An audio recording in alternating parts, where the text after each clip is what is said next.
Jai 12th class students. So in the last class we are discussing about the Henry's law. Okay, and I told you that we will discuss the question in next class. So I have written a numerical here. It's from NCERT. ठीक है, तो numerical है H2S gas with rotten egg-like smell is used for qualitative analysis. You all know we use hydrogen disulfide gas for qualitative analysis. Now its solubility in water at STP is given as 0.195 molar. अब आपको solubility दी हुई है 0.195 molar. Small m लिखा हुआ है means molar means molarity. इसकी क्या given है molarity. You have to calculate the Henry's law constant. अब एक क्वेश्चन है, अब हमें Henry law का फॉर्मूला अगर पता हो आपको तो क्या होता है that pressure applied by the gas is equals to KH और mole fraction of gas. It means आपको निकालना है क्या Henry law constant, तो वो क्या होगा pressure upon mole fraction of gas. ये आपका फॉर्मूला है. Now what is given in our question? We are provided with the molarity 0.195 molar. ना तो हमारे पास प्रेशर है ना हमारे पास मोल फ्रैक्शन है. How we are able to calculate the KH value? Okay, so let us first talk about the pressure. आपको क्या दिया हुआ है STP. क्या दी हुई है बेटा condition STP. If you are talking about the STP, तो STP कंडीशन पे आपका प्रेशर होता है 1.013 बार और 1 atm. STP में यही होता है प्रेशर. अब ये बहुत ध्यान देने वाली बात है बच्चा. If you have done this question, अगर आपने थोड़ा सा पढ़ के खुद से न्यूमेरिकल सॉल्व करने की कोशिश की हो and if you look the solution of this numerical anywhere, तो आपको वहाँ प्रेशर 0.987 बार लिखा हुआ है. 0.987 बार आपको दिखा हुआ है कि STP पे प्रेशर इतना होता है. बेटा जनरली होता है क्या है, कुछ बुक्स में 0.987 बार दिया हुआ है pressure at STP, but that is not the exact approximation. Pressure का हम अप्रोक्सीमेटेड वैल्यू लेते हैं, that is comes out to be 1 atm और 1.013 बार, और इसे हम कहीं ना कहीं 1 बार भी लिख सकते हैं. तो आप इस क्वेश्चन के अकॉर्डिंग प्रेशर आप चाहे 0. अगर गिवन है तो you can write down the pressure at 0.987 bar. Otherwise आप 1 बार या 1 atm लेकर आप कैलकुलेशन कर सकते हैं इजीली. ओके, तो ये प्रेशर की बात हुई. नेक्स्ट आता है हमारा मोल फ्रैक्शन. मोल फ्रैक्शन आप कैसे कैलकुलेट करोगे? Now this is given as 0.195. अच्छा, वन मोर थिंग, यहाँ पर मोल हेनरीज लॉ कांस्टेंट की यूनिट क्या होगी? हेनरीज लॉ कांस्टेंट है same unit as that of pressure, because mole fraction तो यूनिटलेस होता है. Mole fraction has no unit, तो जो यूनिट आपका प्रेशर को होगा the same unit is of Henry's law constant. तो 0.49 m means 0.195 mole of H2S in 1 kg of water. यही मतलब होगा या नहीं होगा? मोलारिटी की डेफिनेशन क्या होती है? Number of moles present in पर केजी ऑफ सॉल्वेंट. तो आपका सॉल्वेंट यहाँ पे क्या दिया है? वाटर. तो इसका मतलब हो गया 0.195 mole of H2S in 1 kg of water. अब यानी कि अब आप मोल फ्रैक्शन ऑफ गैस निकालोगे मींस H2S, तो उसका फॉर्मूला क्या होगा? Moles of H2S upon moles of H2S plus moles of water. यही होगा moles of H2S divided by mole of H2S plus moles of water. अब आपके पास मोल्स ऑफ H2S कितना है? 0.195. मैं इधर साइड में आपको मोल्स ऑफ वाटर निकाल के दिखा रही हूँ. What is the mass of given mass of water है 1 kg. लेकिन जब हम मोल कैलकुलेट करते हैं we have to put the mass in gram. तो 1 kg means 1000 ग्राम. ओके, मोलर मास कितना होता है? 18. तो आपको याद है ये मोल्स कितने आते हैं? 55.55 मोल. बहुत लेंथ में क्वेश्चन किया, मैंने आपको बोला भी था whenever the water is needed in the question and its amount is not given, you can directly put the moles of water to be 55.55. तो अब आप मोल्स रखेंगे 0.195 डिवाइडेड बाय 0.195 प्लस 55.55. चाहे तो आप नीचे से 0.195 को नेग्लेक्ट कर दीजिए, जो कि आपको बताया हुआ है कैसे हम नेग्लेक्ट करते हैं. अदरवाइज यहाँ से मोल फ्रैक्शन निकालिए, यहाँ पर प्रेशर पुट करिए 1 बार या 1 atm, आपकी वैल्यूज फाइंड आउट हो जाएंगी. ठीक है, बेसिकली आपका जो 1.013 बार आप पुट करोगे या फिर आप प्रेशर क्या पुट करोगे 1 ATM। अगर आप प्रेशर यूनिट कन्वर्जन होता है 1 बार का मतलब होता है 0.987 ATM। 1 ATM is equals to 1.013 bar and 1 bar is equals to 0.987 ATM। ये उनका कंपैरिजन है, उनका कन्वर्जन है।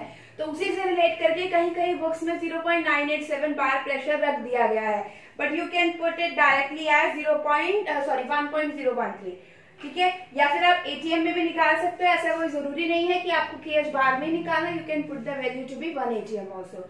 सो I hope that this question is clear to you. इसी टाइप के न्यूमेरिकल्स हैं आपके, किसी में आपको प्रेशर दिया हुआ है, केएच फाइंड आउट करना है, कहीं पर आपको मोल फ्रैक्शन से मोल्स फाइंड आउट करने हैं, मतलब आप मोल फ्रैक्शन फाइंड आउट कर लो फिर उससे मोल्स फाइंड आउट करो। These types of questions are given in your NCERT. Okay, so I hope now Henry law is completed. Now next we are discussing about the solubility, and third we are left with the solubility of liquid and liquid. Okay, solubility of liquid and liquid. Third आपका क्या रह गया था? Solubility of liquid in liquid. So same thing we are going to apply here. Solubility means simply how much amount of one liquid is added into particular amount of liquid. एक आपका solute होगा and other one is your solvent. So on the basis of these we can easily say how we are going to find out the solubility. अभी तक हमने कुछ factors affecting पढ़े थे। What are the different factors that are affecting the solubility, like temperature हो गया, या फिर आपका क्या हो गया, टेम्परेचर सॉल्युबिलिटी इंक्रीज करता है, या फिर आपका जो प्रेशर है वो सॉल्युबिलिटी इंक्रीज करता है। तो यहाँ पर अब हमें वो फैक्टर ना स्टडी करके यहाँ पर हमें लिक्विड सॉल्यूशंस की कुछ प्रॉपर्टीज को स्टडी करना है। Solubility of liquid in liquid, that एक कॉन्सेप्ट रहेगा लाइक डिसॉल्व, लाइक जो जैसा है वो वैसे में ही डिसॉल्व होता है। Now we are what we have to discuss here, we have to discuss some properties of liquid solution. ठीक है, तो सबसे पहली प्रॉपर्टी क्या है? Vapour pressure. क्या है आपका? Vapour pressure. I think you are very well aware about the vapor pressure. Let me revise it. Vapor pressure क्या होता है? मैं एक ही लिक्विड को कंसिडर कर सकती हूँ, ठीक है। आपका कोई भी लिक्विड है या सॉल्यूशन है, whatever it may be, कोई भी लिक्विड है या सॉल्यूशन है, कुछ भी है, जो भी आपने लिया है, चाहे लिक्विड लिया है या फिर वो सॉल्यूशन लिया है, ये भी लिक्विड है। Okay, two things are there. This container is closed and this container is open. ठीक है, one container is open and another one container is closed. Evaporation will occur in both the things, both the system evaporation will occur. ये तो आपने पढ़ा है, liquid will evaporate on its own, बिना कोई extra energy provide किए they will evaporate on its own. दोनों में होगा, open में भी होगा, close में भी होगा. Rate of evaporation will be different. Now what happened in the first chamber? When the liquid will evaporate, तो evaporation किस वजह से होता है? By the surrounding factors, some of the surface molecules acquire high kinetic energy. That's why they will escape out from the liquid solutions and move to the atmosphere. तो vapors की form में चले जाते हैं, ठीक है, सराउंडिंग से energy लेकर. That's why we are going to say that evaporation cause cooling. So these the particles present at the surface will take the energy from the surrounding and evaporate into the atmosphere. ठीक है, यहाँ पे evaporation होता रहेगा liquid का, पूरा कुछ time बाद होगा, 1-2 दिन बाद चैम्बर पूरा खाली हो जाएगा because of evaporation. Now let us see about this liquid. ठीक है, if आपके पास कोई ग्लास का कंटेनर हो and you will see the evaporation rate in this, what will the effect of evaporation on liquid? As this liquid will starts to evaporate, पहले हमें क्या लगेगा? That all liquid, the volume of liquid, मैंने mark कर लिया है, starting में मुझे क्या लिखेगा? That volume of liquid goes on decreasing. Volume liquid का क्या होगा? Decrease, because the liquid particles goes into the vapor form. वो vapors में convert हो रहे हैं. That's why in starting we will see a decrease in the liquid, but after some time what we will observe that जितना liquid हमने decrease हुआ था वापस से ही उतना लिक्विड हमें दोबारा से ऑब्जर्व हुआ है. सपोज करो लेवल इतना था, ठीक है, ये मार्क है और ये लेवल है, पहले इतना हमें दिखा लेकिन वापस से मुझे कहाँ दिख गया? यहाँ पर वापस आता हुआ दिखा. It means in the first chamber all the liquid will evaporate, हमें कोई वॉल्यूम में इंक्रीज नहीं दिखा, हमेशा डिक्रीज दिखा. But when we take the close chamber the volume will first start to decrease and again it will gain its original position, या original volume पे वो वापस आ गया. Now what happened in this case, you are very well aware about the liquid that when a liquid is evaporated, तब आप किसी भी लिक्विड को evaporate करते हो, it in a closed chamber, तो closed chamber में क्या होगा, जो vapors हैं, these vapors goes here, these are vapors. Okay, the vapors of liquid, the liquid particles in the form of vapors goes into the atmosphere.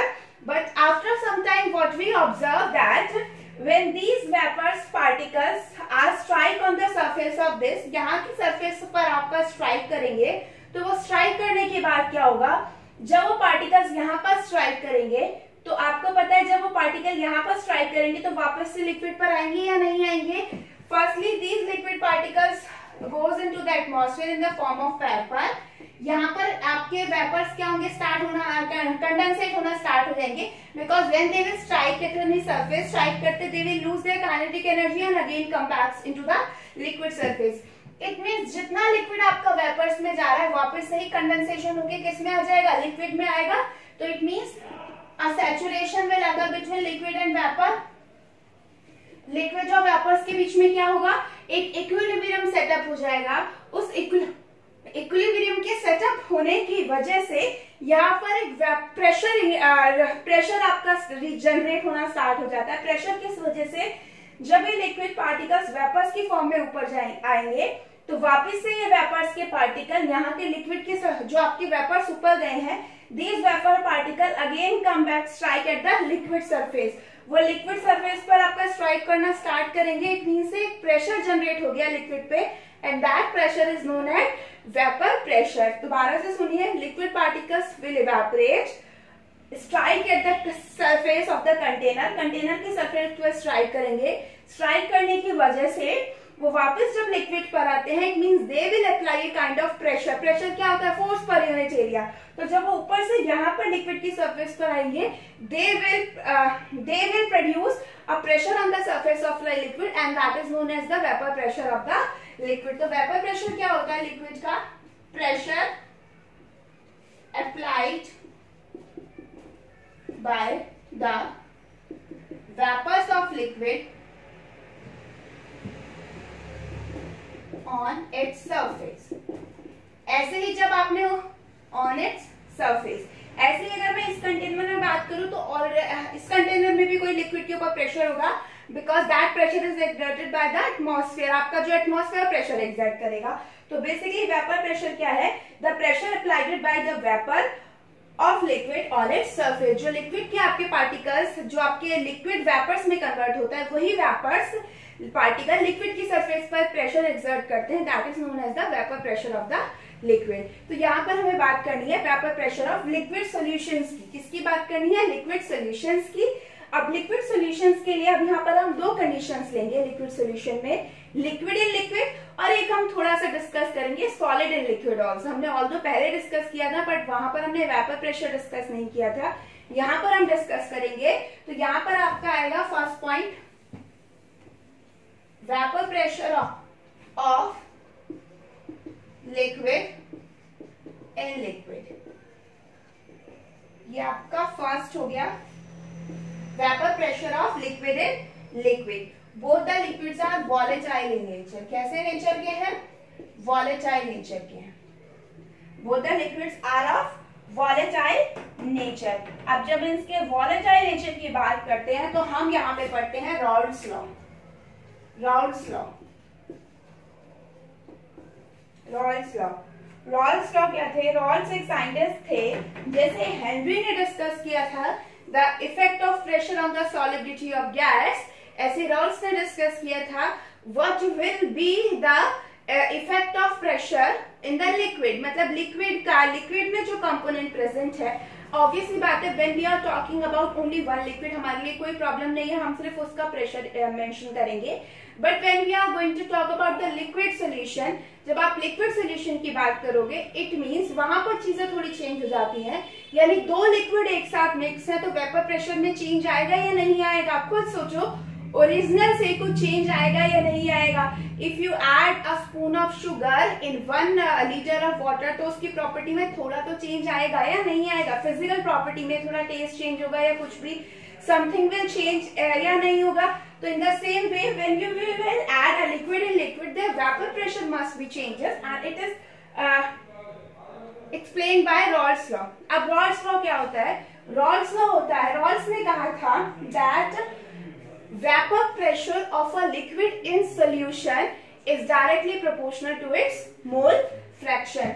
It means अगर आप हम सिर्फ binary solution के लिए consider करेंगे, we are considering only for binary solution.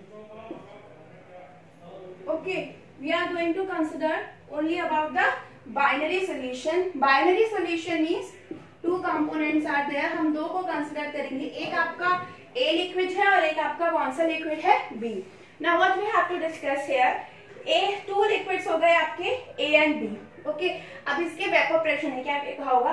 तो Rawls ने कहा था that vapour pressure of a liquid in solution is directly proportional to its mole fraction in the solution. अच्छा, मैं दोबारा स्टिक से लिखती हूँ। Vapour pressure of a liquid in a solution is directly proportional to mole fraction of liquid in that solution. In the solution, it means जितना ज्यादा amount आपके liquid का सोल्यूशन में है, it is directly related to its vapour pressure, उतना ही उसका क्या होगा? Vapour pressure. तो चलिए अब हम इस टर्म को लिखते हैं, इस टर्म को हम एक न्यूमेरिकल फॉर्म में लिखते हैं अकॉर्डिंग टू रॉल्स लॉ। क्या था इसके बाद है यहाँ पर दैट मैं यहाँ पे लिख देती हूँ PA, vapour pressure of liquid A, PA not is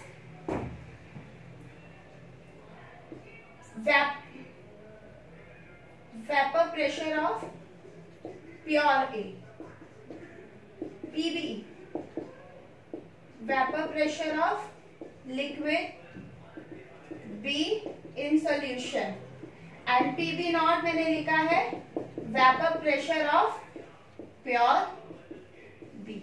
ठीक है, तो इट मीन्स ये मैंने कुछ टर्म्स लिखी है। PA is the vapor pressure of liquid A in solution, PA not is vapor pressure of pure A, PB is vapor pressure of liquid B in solution and PB not is vapor pressure of pure B. तो इसी के according Rawls ने कहा था, Rawls ने कहा था if you talk about the pressure of A, it is directly proportional to mole fraction of A. If you talk about the vapor pressure of B, it is directly proportional to mole fraction of B. अब आपको याद हो तो मैंने आपको 11th में क्या बताया था? मैंने आपको बताया था when you are talking about only one liquid, सिर्फ एक लिक्विड की बात करेंगे, that it is said to be the vapor pressure. Then, but when you are talking about the liquid in solution, then it is known to be a partial pressure. क्या बोलते हैं हम? इसलिए मैंने ये वर्ड पहले नहीं बोला partial pressure. आपको याद होगा मैंने आपको बोला था when you are talking about the single liquid only one liquid, it is known to be vapor pressure. When you are talking about the vapor pressure of liquid in solution, then it is known to be a partial pressure of the liquid. क्या बोलते हैं हम उसे? Partial pressure of the liquid. It means आपका जो PA है, आपका जो PA है, PA and PB, यहाँ पे लिख सकती हूँ PA and PB are partial pressure of A and B. These are the partial pressure of A and B. Equation को थोड़ा मॉडिफाइड करते हैं, प्रोपोर्शनलिटी का साइन लगाते हैं chi A और PB is equals to PB naught chi B. So here our equation becomes that partial pressure of any liquid in the solution is directly proportional to its mole fraction in the liquid. Partial pressure of any liquid in the solution is directly proportional to the mole fraction of that liquid in the solution. So I hope that this Raoult's law is clear to you. PA is the partial pressure of A and PA naught is the vapour pressure of pure air. मैं एक diagram की help से आपको समझाती हूँ. यहाँ पर देखिए, जस्ट लुक इट हियर. ठीक है, सपोज करो यहाँ पर A है, यहाँ पर सिर्फ क्या है, लिक्विड A है और यहाँ पर है A प्लस B. तो इस केस में मैं लिखूंगी PA नॉट. क्या लिखूंगी? PA not. But in this case I will right PA and PB. In this case, when only A is present, I will say it as vapor pressure only, या vapor pressure of pure A. But if these are mixing in the solution form A plus B, तो मैं उसे क्या कहूंगी? PA and PB means partial pressure of A and partial pressure of B. क्योंकि उनका pure नहीं रहा, some changes will there because of the solution mixing की वजह से कुछ changes होंगे, इसलिए वो same नहीं रहेगा. That's why we are going to say that partial pressure. तो ये हो गया आपका PA and PB. तो PA और PB, अब आपने Dalton law of partial pressure पढ़ा हुआ है, उसके अकॉर्डिंग क्या होता है, that the total pressure of the solution is the sum of the partial pressure of each solution present in it. The sum of the vapour, the sum of the pressure, या फिर आप ये कर दो तो total pressure of the solution is sum of the partial pressure of each component present in it. यानी यहाँ पर P टोटल किसके इक्वल हो जाएगा? PA plus PB. आप चाहे तो इस इक्वेशन को और मॉडिफाई कर सकते हैं. PA क्या था? PA नॉट का A प्लस PB नॉट का B. ये आपकी इक्वेशन होगी that we are going to use in the numericals also. अभी हम आगे नेक्स्ट क्लास में न्यूमेरिकल सॉल्व करेंगे. P total is equals to PA naught का A प्लस PB नॉट का B. का ये आपको पता है मोल फ्रैक्शन ऑफ ए, का भी आपका क्या है, mole fraction of B. Raoult's law आपका ये है. बाकी according to Dalton law of partial pressure हमने यहाँ तक इसे मॉडिफाइड किया. रॉल्स लॉ ऑफ इतना ही है, the partial pressure of any liquid in the solution is directly proportional to its mole fraction. ठीक है, अब ये तो आपका आ गया जो आपका काई ए और काई बी है. काई ए क्या है? काई ए एंड काई बी, यहाँ से ध्यान से सुनिएगा. These are mole fraction of A and B in liquid. Chi A और Chi B क्या है? These are the mole fraction of A and B in liquid. Means liquid solution जो आपने लिया है उस liquid में A और B का कितना content present है, that is we are going to represent it by Chi A and Chi B. But one more important question was there. जब भी ऐसा कोई न्यूमेरिकल आता है कि आप टोटल वेपर प्रेशर कैलकुलेट करो या कुछ, लास्ट में एक लाइन रखी होती है, also calculated mole fraction in vapor phase. Also calculated mole fraction in vapor phase. Derivation we have already done in the 11th class. बस यहाँ पर आपको सिर्फ फॉर्मूला याद रखना है. मैं बता रही हूँ mole fraction in vapor phase. Vapor phase. इसका फॉर्मूला होगा, अगर आप PA के बात करेंगे, PA is equals to YA P total and PB is equals to YB P total. कहीं पर इस तरीके से XA नॉट और XB नॉट भी लिखा हुआ है डिफरेंशिएट करने के लिए. बस बेसिकली इतना ही है. That if you have to calculate the mole fraction of A in vapor phase, YA and YB are mole fraction of A and B in vapor phase. So ये आपका formula, it is very important. First formula this, and second one this thing. When you have asked to calculate the mole fraction in vapor phase also, तो आपको PA और PB का formula पता होना चाहिए. P is equals to YA into P total, PB is equals to YB into P total. So I hope that this thing is clear to you. This Raoult's law is clear to you. Now, if you remember, then I told you about in the first class. मैंने आपको बोला था जैसे हमने ideal gases और real gases के बारे में पढ़ा था. In the same way, we are going to discuss about the ideal solution and non-ideal solution also. तो वो इसी की कैटेगरी का पार्ट है. अब हम देखते हैं आइडियल मीन्स एकदम आइडियल सोल्यूशन कौन से होते हैं, नॉन आइडियल कौन से होते हैं. Rawls law is clear now. चलिए अब हम आते हैं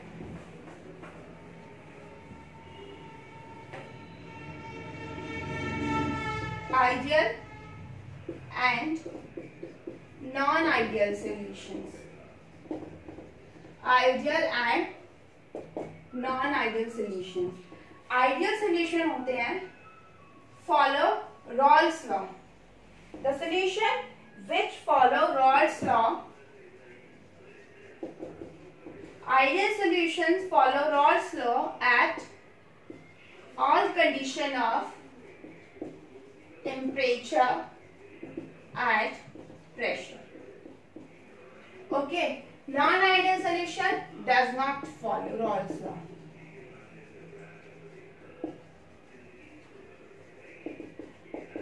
Okay, so this is the main thing. That's why Raoult's law के basis पर है, इसलिए हमको ये discuss करना है. Ideal solution means the solution which follow Raoult's law at all condition of temperature and pressure. It means जो भी हमने equations पढ़ी हैं, if you will calculate it experimentally, if you calculate that value theoretically, दोनों अगर आपका match हो जाए, it means it is matched with the Raoult's law. तो आपका Raoult's law follow हो रहा है, so that solution will be ideal solution. If your Raoult's law will not follow, the solution will be non-ideal solution. तो चलिए अब हम इनको डिटेल में थोड़ा स्टडी करते हैं, ideal solution and non-ideal solution. तो सबसे पहले हम बात करेंगे आइडियल सॉल्यूशंस की. एग्जांपल साथ में ही डिस्कस करेंगे. Ideal solutions. आइडियल सॉल्यूशन, अभी हमको मैंने क्या बोला, follow Raoult's law. Follow Raoult's law, it means Raoult's law की कंडीशन याद है आपको, क्या थी, that P is equals to P A naught chi A, P B is equals to P B naught chi B, P total is equals to PA and PB का सम होगा. इसके अलावा दो और चीजें इसमें होती है. Delta V mixing is 0 and delta H mixing is also 0. Delta V mixing 0 कैसे होगा, सपोज करिए delta V mixing is equals to 0. Suppose करो A प्लस B को आपने मिक्स किया तो आपका AB बना, ठीक है, ये 100 ml बना and its volume is 50, its volume is 50. Delta V कैसे कैलकुलेट करते हैं, रिएक्टेंट और प्रोडक्ट का सम लेके आपस में माइनस करें. This is 100 and this some is also 100. 100 minus 100 कितना हो गया, 0. तो डेल्टा V देख लीजिए आप, if the volume on the product side and the volume on the reactant side are equal, तो दोनों इक्वल है, तो इट मींस आपका डेल्टा V मिक्सिंग क्या हो गया, 0 हो गया. There is no change in volume. बहुत केसेस में होता है वॉल्यूम चेंज हो जाता है मिक्स करने पर, but if there is no change in the volume, तो मतलब सेम रहे वॉल्यूम, कुछ भी चेंज ना हो या ना डिक्रीज हो, ना कुछ रिएक्ट करे. किसी केसेस में ऐसा होता है हम मिक्स करते हैं but some reaction will be there, तो कुछ वॉल्यूम आपका गैस की फॉर्म में एस्केप आउट हो जाता है. तो this is delta V mixing is 0. और एक और कंडीशन होती है, that is delta H mixing is also 0. means change in enthalpy will be 0.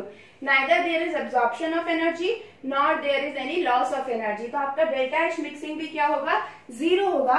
Then we say that the solution is a Raoult's law. आपका solution कौन सा होगा, वो solution कौन सा होगा, ideal solution होगा, ठीक है. अब एक और चीज होती है, हमें कैसे पता चलेगा whether the solution is ideal or non ideal. तो हमें कुछ फैक्टर्स ऐसे दिए जाते हैं, हमें कुछ ऐसा इंडिकेशन होगी जिससे हमें पता चलेगा whether the solution is ideal और नॉन आइडियल. जैसे मैं अब आपको एक चीज बता रही हूँ, फोर्स ऑफ इंटरैक्शन, ठीक है, फोर्स ऑफ इंटरैक्शन से रिलेटेड है.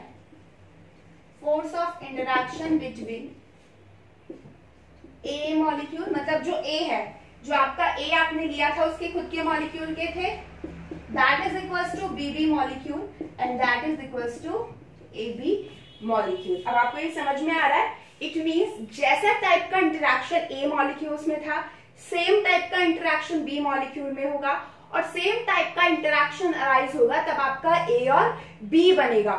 इट मींस अगर सपोज करो, अगर आपके फर्स्ट में A में पोलर इंटरैक्शन है तो BB में भी क्या होगा, पोलर इंटरैक्शन. दो पोलर सब्सटेंस को मिक्स करोगे तो आपका इंटरैक्शन कैसा अराइज होगा, पोलर ही अराइज होगा. It means the force of interactions are equal, सारे force of attractions equal है, तो हम ऐसे solutions को हम क्या बोलेंगे, ideal solutions बोलेंगे. और इसका मैं एग्जांपल अगर आपको दूं तो एग्जांपल है मिथेनॉल एंड इथेनॉल, ठीक है. एग्जांपल मैं देती हूँ, mixture of methanol and ethanol. Methanol की स्ट्रक्चर CH3OH, इथेनॉल की स्ट्रक्चर CH3CH2OH. हम ये नहीं एग्जैक्ट वैल्यू नहीं देख रहे, हम टाइप ऑफ इंटरेक्शन देख रहे हैं. देखिए यहाँ पे भी OH है और यहाँ पर भी OH है, ठीक है. तो इसमें भी पोलर इंटरेक्शन होगा, इसमें भी फंक्शनल ग्रुप OH है, दोनों में फंक्शनल ग्रुप OH है, सेम टाइप का इंटरेक्शन होगा इसके अपने मॉलिक्यूल के साथ, इसके अपने मॉलिक्यूल के साथ। जब इन दोनों को मिक्स किया तो भी एक OH फंक्शनल ग्रुप की वजह से ही इंटरेक्शन अराइज होगा। So that's why it is known to be a ideal solution, क्योंकि जैसे इंटरेक्शन पहले थे वैसे ही ऑलमोस्ट सेम टाइप का इंटरेक्शन सॉल्यूशन के मिक्सिंग के बाद रहे। So this is all about the ideal solution. दोबारा रिपीट करें, ideal solution always follow Raoult's law, ये मैंने यहाँ पर लिख दिया है रॉल्स लॉ की condition. And also 3 more condition are there that delta V mixing is 0, delta H mixing will be 0, and the force of interaction between AA, BB and AB are equal. Example आपको दे दिया है mixture of ethanol and methanol। और भी दे सकते हैं, hexane और heptane का example दे सकते हैं, एनहेक्सेन एंड एनहेप्टेन। एनहेप्टेन दोनों नॉन पोलर मॉलिक्यूल्स हैं, हेप्टेन भी हेक्सेन भी, दोनों के अंदर नॉन पोलर इंटरेक्शन है। After mixing a new kind of non polar interaction will start, तो भी आपका कैसा बनेगा, आइडियल सॉल्यूशन बनेगा। So I hope that these ideal solutions are clear to you. अब हम इसको समझते हैं एक ग्राफ की फॉर्म में। ग्राफ कभी कभी ड्रॉ करने के लिए आ जाते हैं या ग्राफ आ जाते हैं, आपसे पूछा जाता है identify which solution it represent. ठीक है, किस सॉल्यूशन को ये रिप्रेजेंट कर रहा है वो आप आइडेंटिफाई करिए। चलिए अब हम उसे देखते हैं। सपोज करिए हम एक ही ग्राफ पे बना रहे हैं ताकि हम रिलेशन बना सकें। ठीक है, इधर आपका x से 1 है, अगर एक दोनों दो कंपोनेंट है, दोनों कंपोनेंट के मोल फ्रैक्शन का सम क्या होता है 1। अगर एक ही 1 है तो दूसरा ऑटोमेटिकली क्या होगा, 0 होगा। तो इट मीन्स काई भी आपका क्या हो जाएगा, 0।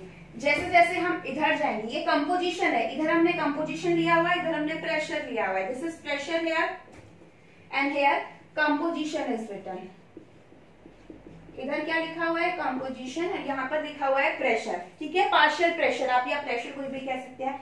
इफ काई ए 1 काई बी 0, जैसे जैसे हम इधर जाएंगे कंपोजिशन मीन्स हम मिक्सचर बनाते जा रहे हैं, हम उसमें बी ऐड ऑन करेंगे। जब हम बी ऐड ऑन करेंगे तो बी की कंसंट्रेशन इंक्रीज होती जाएगी और ए की डिक्रीज होती जाएगी। तो ए जो काई ए 1 से कम होता जा रहा है और काई बी 0 से इंक्रीज होता जा रहा है। और एक कंडीशन आएगी जब आपका काई बी 1 हो जाएगा और काई ए क्या हो जाएगा, 0। मीन्स इतना सोल्यूशन आपने डाइल्यूट कर दिया है कि उसमें ज्यादा अमाउंट ऑफ बी का ही है कि आप ए का नेग्लेक्ट कर सकते हैं। That's why I will write it as 0।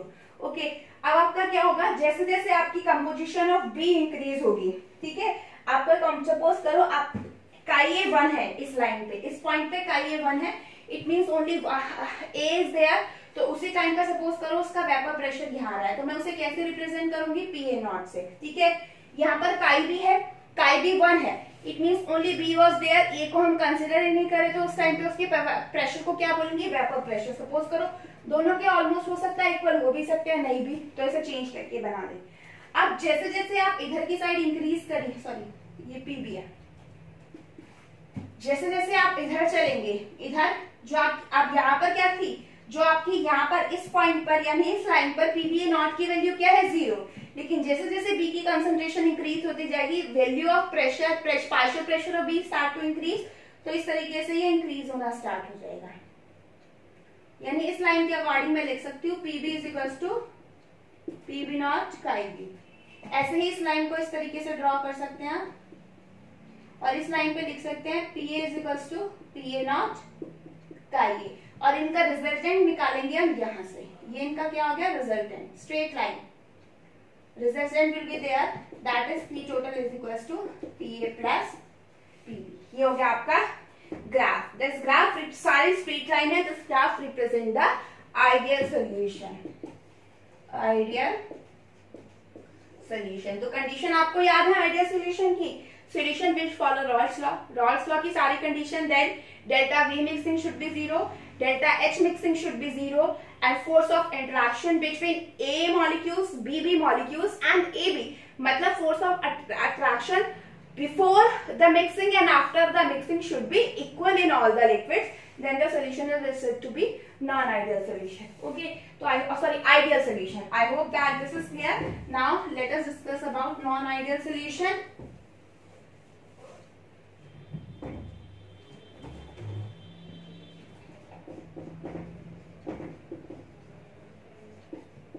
Non ideal solution, non ideal solution होते हैं डज नॉट फॉलो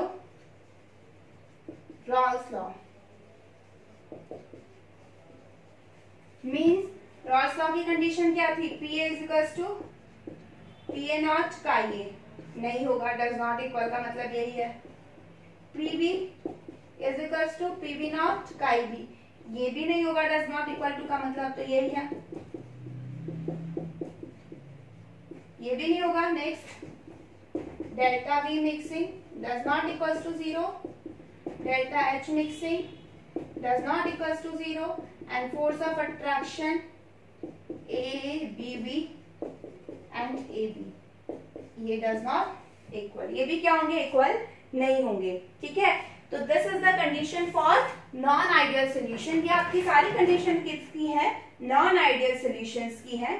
तो अब आपको समझ में आया नॉन आइडियल सॉल्यूशंस कैसे होते हैं। The solution which does not follow Rod's law, these are known to be non ideal solution. अब अगर नॉन आइडियल सोल्यूशन है तो नॉन आइडियल सॉल्यूशंस के लिए कंडीशन क्या होंगी, कंडीशन यही होंगी whether it is greater than 0 और इट इज लेस देन 0।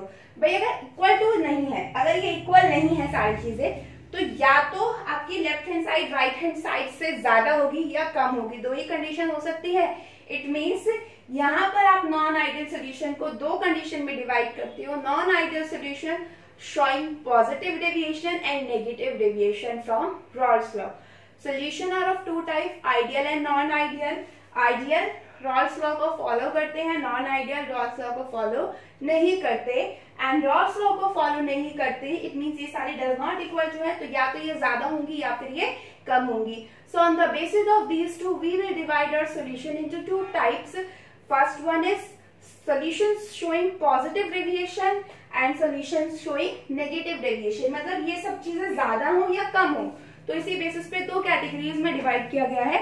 एक तो आपका है solution showing positive deviation and next है आपका solution showing positive and negative deviation from Raoult's law. ये दो सोल्यूशन है, these we will discuss in the next class. Thank you.